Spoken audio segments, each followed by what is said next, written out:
नमस्कार दोस्तों, मैं ऋषि मिश्रा एक बार फिर से आप सबका अपने इस YouTube चैनल में स्वागत करता हूं और एक बार फिर बात करेंगे क्रिकेट की और ख़ास तौर पर इंडिया और पाकिस्तान यानी भारत और पाकिस्तान के बीच क्रिकेट के रिलेशंस को लेकर के। सोशल मीडिया पर इन दिनों मोहम्मद शमी का वो इंटरव्यू बहुत ट्रेंड कर रहा है। शुभंकर मिश्र ने जो इंटरव्यू लिया, उस इंटरव्यू में मोहम्मद शमी ने जो अर्शदीप सिंह की बॉल को रिवर्स स्विंग होने पर विश्व कप के दौरान इंजमाम उलक ने कहा था कि वे गेंद से छेड़छाड़ करते हैं, उस पर एक बहुत अच्छी बात कही कि ये वो लगातार इंजमाम उलक और पाकिस्तानी क्रिकेटरों की तारीफ किया करते हैं, लेकिन यहां पे उन्होंने कहा कि वे एक कार्टून की तरह बिहेव करते हैं।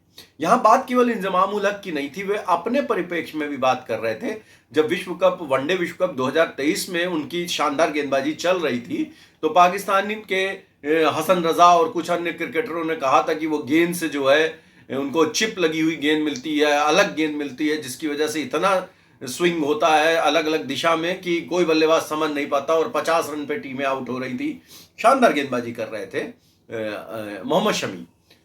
उस समय भी शमी ने अपना जवाब दिया था, और अभी जब ये अर्शदीप वाला मसला हुआ तो रोहित शर्मा ने बहुत ही संजीदगी से बताया था प्रेस कॉन्फ्रेंस में कि वेस्ट इंडीज में किस तरह की धूप में हवा चलती है, दिन के मैच होते हैं और वहां पे गेंद अपने आप एयर में स्विंग होती है, उसमें कोई लेना देना नहीं होता कि गेंद कितनी पुरानी है उसका, वो गेंद सभी की स्विंग हो रही थी, रिवर्स स्विंग।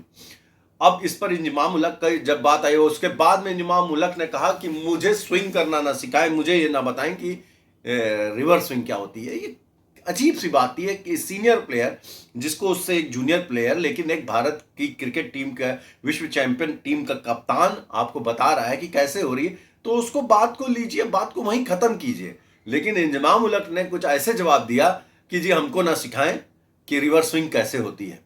तो जब आप इस तरह से भारतीय कप्तान के बारे में बोलेंगे, तो मोहम्मद शमी उसी कप्तान के अंडर में खेले हुए एक गेंदबाज हैं, तेज गेंदबाज हैं। अगर उन्होंने आपको कार्टून की कहा, तो इस पर जो पाकिस्तान में प्रतिक्रिया हुई है, खासतौर पर बासित अली जो उनके पुराने बल्लेबाज हैं और वहाँ के न्यूज़ चैनलों पर बैठते हैं बहुत, और आजकल अपना यूट्यूब चैनल भी चला रहे हैं, काफ़ी लोग देख रहे हैं, व्लॉग को वीलॉग बोलते हैं, ये उनकी मर्जी है, उनकी पाकिस्तान की अपनी अंग्रेजी है, वो लोग आप अच्छी अंग्रेजी बोलते हैं, तो हमें समझने में थोड़ी दिक्कत हुई, तो बाद में पता चला अच्छा वो व्लॉग बोल रहे हैं, वो वीलॉग बोलते हैं, कोई बात नहीं।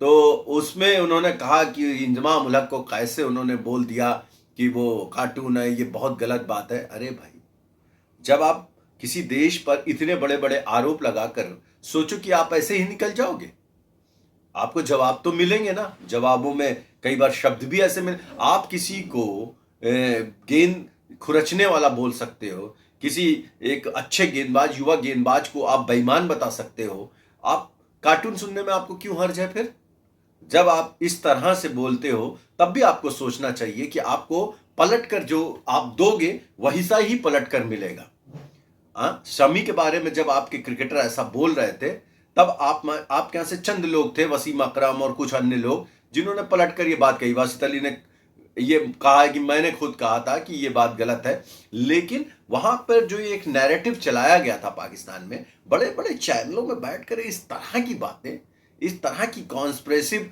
थ्योरी जो डाली जाती है, उस पर मतलब भारत की जीत आपसे बर्दाश्त नहीं होती, हमारे खिलाड़ियों की प्रतिभा आपसे बर्दाश्त नहीं होती, आपसे ये नहीं बर्दाश्त होता कि हम आपको हराते हैं या हम अपने दम पर जीतते हैं, हम आगे बढ़ रहे हैं, आपको ये बर्दाश्त नहीं होता। हमारे फाइनल जीतने पर आपके चैनल, फाइनल में 2023 में हारने पर आपके चैनलों में भांगड़ा नाचा गया है, यह मैंने खुद देखा है। क्या मतलब था इसका भांगड़ा नाचने का? पाकिस्तान तो जीता नहीं था, केवल भारत की हार में आप खुश थे। जब आप भारत की हार में खुश होगे, भारत को बदनाम करने की कोशिश करोगे, हमारी जीत को जीत नहीं बताओगे, तो जवाब ऐसे ही मिलेंगे। हम खेल के मैदान में भी आपको जवाब देते हैं और हम बातों में भी आपको जवाब दे सकते हैं। आप इस तरह, और जो भी लोग भारत की तारीफ करते हैं पाकिस्तान में बैठकर, उसका सीधा एक ही मतलब होता है, यहां पर दुनिया में सबसे ज्यादा इंटरनेट कनेक्शन है, सबसे ज्यादा सोशल मीडिया देखे जाने वाला देश भारत है। आप सोचते हैं भारतीय क्रिकेटर भारत की जगहों, भारत की तहजीब, भारत की तरक्की की तारीफ कर रहे हैं, हम जानते हैं आप भारत की तारीफ नहीं करते। आपको केवल भारत से पैसे लूटने हैं सोशल मीडिया के माध्यम से।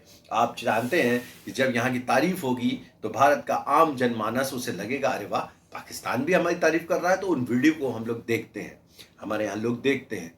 लेकिन सच्चाई यही है कि आप भारत की तारीफ नहीं करना चाहते। यही बासित अली जो लगातार भारत की तारीफ करके फैन फॉलोइंग कलेक्ट कर रहे थे, लेकिन जब इंडिया ने विश्व कप T20 का फाइनल जीता है उसके बाद में इनका चेहरा देखने वाला था। वो शो जो ARY टीवी पर स्पोर्ट्स का शो स्पेशल आ रहा था, उसमें आप साफ कह रहे थे कि आज तो साउथ अफ्रीका डिजर्व करता था, आज तो क्लासेन ने कमाल कर दिया था। कमाल कोई नहीं होता, क्रिकेट के अंदर जो आखिर में जीतता है वही कमाल होता है। कितने भी रन से कोई टीम जीत ले, 1 रन से जीत ले या 100 रन से जीत ले, जीत जीत होती है और आखिर में एंड काउंट होता है कि किसने बेहतर किया, किसने कितना संघर्ष किया, किसने क्या किया, उससे कोई काउंटिंग नहीं। इंडिया ने पूरा मैच अच्छा खेला था, जावेद मियांदाद ने आखिरी गेंद पर छक्का मारा, चेतन शर्मा ने उस मैच में बहुत अच्छी गेंदबाजी की थी, लेकिन एक आखिरी गेंद पर छक्का पड़ा। चेतन शर्मा खलनायक, जावेद मियांदाद हीरो, और वो चैंपियन पाकिस्तान। तो क्या वो चैंपियनशिप को चैंपियनशिप नहीं मानते? ऐसे ही अनेक मैच हुए हैं जिसमें भारत ने, अगर बुमराह ने नो बॉल न फेंकी होती और फखर जमान जल्दी आउट हो जाते तो 2017 की चैंपियंस ट्रॉफी भी भारत जीत सकता था। ऐसा अनेक मैच हुए हैं जिनमें भारत जीत सकता था लेकिन नहीं जीत पाया। तो जीत हार में इतना ही अंतर है, और जब किसी की जीत होती है तो वो जीत होती है, उसमें किसी के संघर्ष कोई नहीं याद रखेगा। आने वाले समय में कोई नहीं याद रखेगा कि साउथ अफ्रीका के बल्लेबाजों ने कितनी अच्छी बल्लेबाजी की थी। याद रखा जाएगा वो एक कैच जो सूर्य कुमार यादव ने लिया था, वो गेंदबाजी जो जसप्रीत बुमराह ने की थी, और वो बल्लेबाजी जो विराट कोहली ने की थी। सब कुछ याद रखा जाएगा। अब बात देखिए, इस विश्व कप के फाइनल में इन लोगों को जब कुछ नहीं मिला तो ये विराट कोहली की बल्लेबाजी के पीछे पड़ गए। 3 विकेट जल्दी गिर गए थे जनाब हमारी टीम के, और ये विश्व कप फाइनल था। यहां पर अगर विराट कोहली ने टिक कर बल्लेबाजी न करी होती तो हो सकता है भारतीय टीम 130-35 पर भी आउट हो सकती थी। आपकी टीमें हुई हैं, आपके खिलाड़ी तो अच्छा वाला जीतने जा रहे थे, 119 रन बनाने थे। बाबर आजम क्यों आउट हो गए जल्दी? क्यों? आप तो बाबर आजम की, आप लोगों के मुंह से बुराई ही नहीं निकलती, अधिकांश लोगों को से। ऐसे ही आपके जो जनाब हैं मौलाना साहब जो है, मौलवी कहा जाता उनके बारे में कि क्रिकेटर कम और मौलवी ज्यादा, मोहम्मद रिजवान साहब क्यों आउट हो गए थे? क्यों बुमराह की गेंद पर बोल्ड हो गए? तो ये विराट कोहली की इनिंग ऐतिहासिक थी। विश्व कप के फाइनल में खेली थी, अपने आखिरी मैच में खेली थी, उसे मालूम था ये उसका आखिरी मैच है और ये विश्व कप का फाइनल है। उसके बावजूद उसने एक शानदार इनिंग खेली और टीम का स्कोर जो 172 तक पहुंचा उसमें उसका बहुत बड़ा योगदान था। जैसे जावेद मियांदाद ने 92 के सेमीफाइनल और फाइनल में इनिंग्स खेली थी, बहुत धीमी इनिंग्स थी, इंजमाम उल हक को खिलाया था। ऐसे ही अक्षर पटेल को विराट कोहली ने खिलाया। आप लोग तो बहुत तारीफ की थी जावेद मियांदाद की, लेकिन बहुत ही धीमी इनिंग थी दोनों। लेकिन खिलाया किसको था? इंजमाम उल हक और वसीम अकरम को, जिसकी वजह से पाकिस्तान ने 92 का वर्ल्ड कप जीता था। ऐसे ही विराट कोहली ने भी अक्षर पटेल को खिलाया, हार्दिक पांड्या को खिलाया और अपने जो अपना शिवम दुबे को खिलाया, लेकिन स्कोर अल्टीमेटली हमारा बना और इसी बिना पर विराट कोहली को मैन ऑफ द मैच दिया गया। बिल्कुल सही कहा है इंजमाम उल हक निश्चित तौर पर इतना सीनियर प्लेयर होने के बावजूद जोकरो जैसी उसने हरकत की है, कार्टून जैसी हरकत की है अर्शदीप सिंह के बारे में ये बोलकर। और निश्चित तौर पर मैं बता दूं, ये उस न्यूज चैनल जिस पर इंजमाम उल हक बैठे थे, इसकी स्क्रिप्ट का एक पार्ट था। ये स्क्रिप्ट टीआरपी के लिए क्रिएट की गई थी। इंजमाम उल हक ने पैसे के लिए ये बोला था। इस स्क्रिप्ट को इंजमाम उल हक ने पहले से ही फिक्स किया था और उसी फिक्सिंग के आधार पर उसने हमारे प्लेयर, हमारे सरदार जी को फिक्स गेंद से छेड़छाड़ करने वाला बोल दिया, हमारे अर्शदीप सिंह को। बिल्कुल गलत बात थी और बासित अली साहब को ये जवाब बिल्कुल भी बुरा नहीं लगना चाहिए जो मोहम्मद शमी ने दिया, एक भारतीय मुसलमान ने दिया। इस जवाब को सुनिए और इसको गांठ बांध लीजिए कि अगर आप भारतीय क्रिकेटरों पर उल जुलूल आरोप लगाएंगे, गलत बयानी करेंगे, तो आपको जवाब पूरा मिलेगा, बराबर मिलेगा। आप सबको मेरा ये वीडियो कैसा लगा, इसका मेरे कमेंट बॉक्स में आकर जरूर बताइए। वीडियो को लाइक कीजिए, सब्सक्राइब कीजिए और शेयर कीजिए। आप सबका बहुत बहुत धन्यवाद। नमस्कार।